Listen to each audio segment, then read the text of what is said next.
جب بچہ پیدا ہو جائے یا بچی تو عن الغلام شاتان وعن الجاریت شاتن، اللہ تعالیٰ نے آپ کو بیٹا دیا ہے، آپ 2 بکرے اس کے نام پر عقیقے کی نیت میں عقیقے کے فقہی تفصیل کے ساتھ کاٹیں، اور اللہ تعالیٰ نے آپ کو بچی دی ہے تو آپ 1 بکرا کاٹ سکتے ہیں۔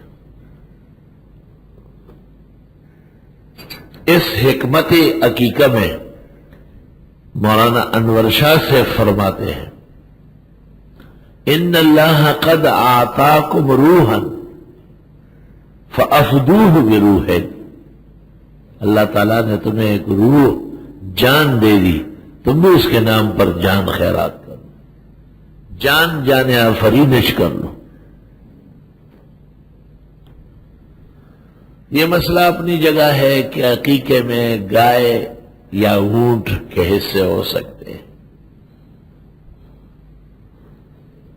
اولا و افضل تو عقیقے میں بکرے ہیں، ممکن ہے گوشت کی ضرورت کے لیے یا بکرے نہ ملنے کی صورت میں گائے بھینس اونٹ میں 2 حصے رکھے جائے۔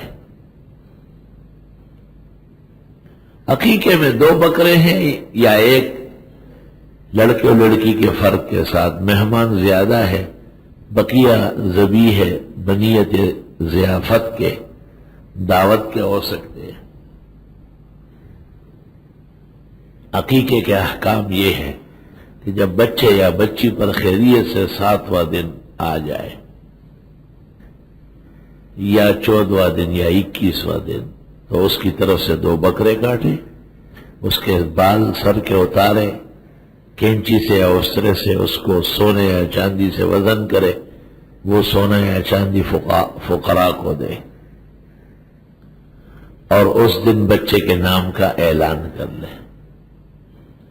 حقیقت 4 چیزوں کا نام ہے، دنوں کی تعین، 7واں 14واں 21واں، یا بکرے اور مینڈے ذبح کرنا اور بچے کے بال اتارنا اور اس کے نام کے پختگی کا اعلان کرنا۔ عقیقے کا گوشت صدقہ نہیں ہے، شکرانہ ہے، اس لیے اپنے پرائے مالدار فقیر سب کھا سکتے ہیں۔ اللہ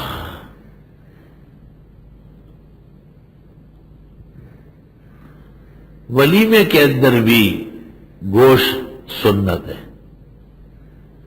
اور بڑے سے بڑا جانور بھی کاٹا جا سکتا ہے، کئی جانور بھی ہو سکتے ہیں۔ عالمگیری پہ 5 جلد میں ہے کہ ولیمہ 3 دن تک ہے، لیکن امام بخاری نے بخاری شریف کے اندر 7 دن تک کا ثبوت کیا ہے۔ میرے خیال میں 3 دن تک تو سنت ہے، اور 7ویں دن تک 7 دن تک یہ نفس دعوت یا استحباب ہے۔ اچھا ہے کہ مخلوق کے ساتھ توسع ہو جائے، توسیع ہو جائے۔ سبحان اللہ۔ ساتھ مسائل عرض کرتا ہوں تاکہ ہمارے شرکاء کو دین کا پورا پتہ چلے۔ ذبح کا طریقہ معروف ہے، جب گلے کے 4 رگیں جن کو عربی میں اوداج اربع کہا ہے وہ کٹ جائے یا اکثر کٹ جائے، 2 بھی اکثریت کے حکم میں۔ اگر 1 کٹ گئی اور 3 بچ گئے تو فقہاء کہتے جانور حلال نہیں ہو،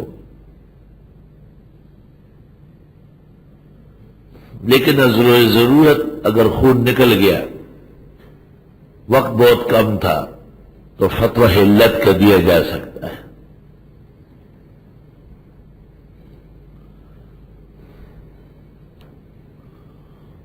ان الصدقہ تدفع بلاء الآخرہ وان الہدیہ تدفع بلاء الدنیا۔ آپ نے ایک دوست کو گفٹ دے دیا، سوغات پیش کی، اللہ تعالیٰ دنیا کی تکلیفیں دور کر لے گا، اور آپ نے ایک صدقہ دے دیا فقیر مسکین مستحق کو، اللہ تعالیٰ اس کے بدلے میں اخروی تکالیف دور کر دے گا۔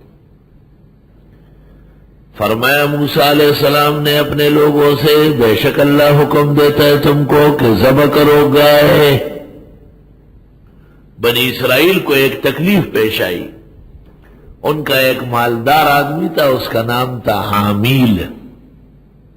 عامیل آمین نہیں تھا جیسے تفسیر محمود میں غلط چھپ گیا. وہ قتل ہو گیا. سب قوم قبیلہ پریشان تھا، قاتل نہیں جانتے تھے. حکم آیا کہ اللہ کے نام پر ایک گائے ذبح کرو تو قاتل معلوم ہو جائے گا. کوئی سی گائے ذبح کر لیتے کام ہو جاتا، لیکن اسرائیلی ٹیڑھے مزاج کے تھے اور انہوں نے پوچھا گائے کیسی ہوگی ہو، ما لونہا ہو ما ہیا ہو، شروع ہو گئے.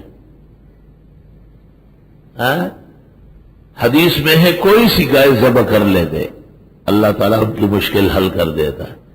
لما شددوا شدد اللہ علیہ، جب انہوں نے سختی برتی خدا نے بھی ان کے ساتھ سختی فرمائی. تعویذ لینے آتے ہیں اور کبھی کبھی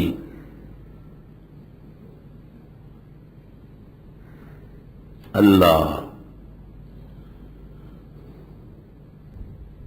ایک مالدار آدمی، ایک مسجد میں اعلان ہوا، ہمارے صوبہ سرحد میں یہ دستور ہے کہ بھئی رات کو یا صبح کوئی مسافر ہو تو ایک آدمی کہہ دیتا ہے میں ناشتے کے لیے لے جاتا ہوں، تو 4-5 مسافرین جمع ہو جاتے ہیں.